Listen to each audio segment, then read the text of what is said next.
Pada masa demokrasi parlementer 1950 sampai dengan 1959 di Indonesia, kondisi politik sangat tidak dinamis dan sering tidak stabil karena banyaknya perubahan kabinet.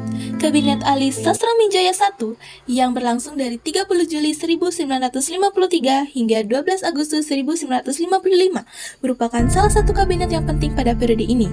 Beberapa poin utama dari kondisi politik pada masa kabinet ini adalah: yang pertama, koalisi multipartai.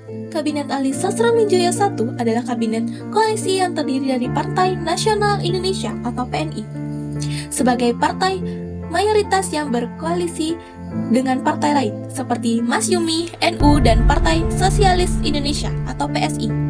Namun, koalisi multipartai ini cenderung rapuh karena perbedaan ideologi dan kepentingan masing-masing partai yang sering memicu konflik dalam pemerintahan dan membuat stabilitas politik sulit tercapai.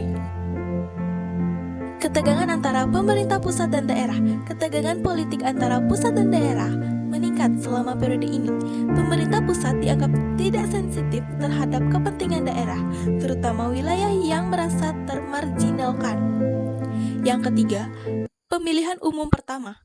Salah satu pencapaian kabinet ini adalah persiapan pelaksanaan pemilihan umum atau pemilu pertama di Indonesia pada tahun 1955. Pemilu ini dianggap sebagai langkah penting untuk memperkuat demokrasi Indonesia.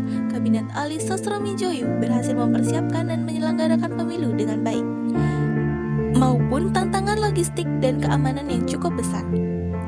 Yang keempat, konflik antara PNI dan Masyumi. Konflik ideologi yang kepentingan antara partai-partai besar seperti PNI dan Masyumi sangat menonjol. PNI yang berhaluan nasionalis sering berbenturan dengan Masyumi yang berhaluan Islam dalam berbagai isu kebijakan.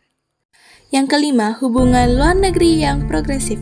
Kabinet Ali Sastramidjoyo I mengadopsi kebijakan luar negeri yang aktif dan bebas yang ditandai dengan Konferensi Asia Afrika di Bandung pada tahun 1955.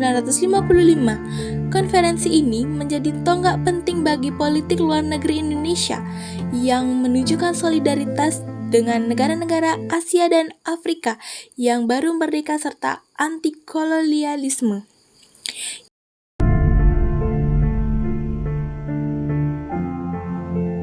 Pada masa demokrasi parlementer 1950 sampai dengan 1959, khususnya di bawah kabinet Ali Sastramidjoyo I, 1953 sampai dengan 1955, Indonesia mengalami beberapa perkembangan penting. Yang pertama, ekonomi. Kabinet ini menerapkan kebijakan nasionalisasi untuk mengurangi dominasi asing dalam ekonomi, namun menghadapi tantangan beberapa inflasi tinggi dan defisit anggaran. Rencana pembangunan 5 tahun yang dirancang, tetapi realisasinya terbatas karena sumber daya yang minim. Yang kedua, sosial. Pemerintah memperluas akses pendidikan dan kesehatan, meskipun terbentur keterbatasan anggaran. Urbanisasi meningkat seiring dengan migrasi ke kota, menimbulkan masalah sosial baru seperti pengangguran dan permukiman kumuh.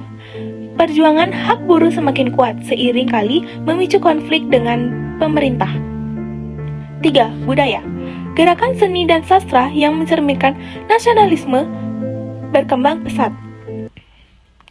Lembaga Kebudayaan Rakyat atau Lekra mengarah ke seni ke arah yang pro-rakyat, meskipun kadang terjadi ketegangan antara seniman lain. Budaya barat mulai mempengaruhi musik dan gaya hidup, terutama di perkotaan.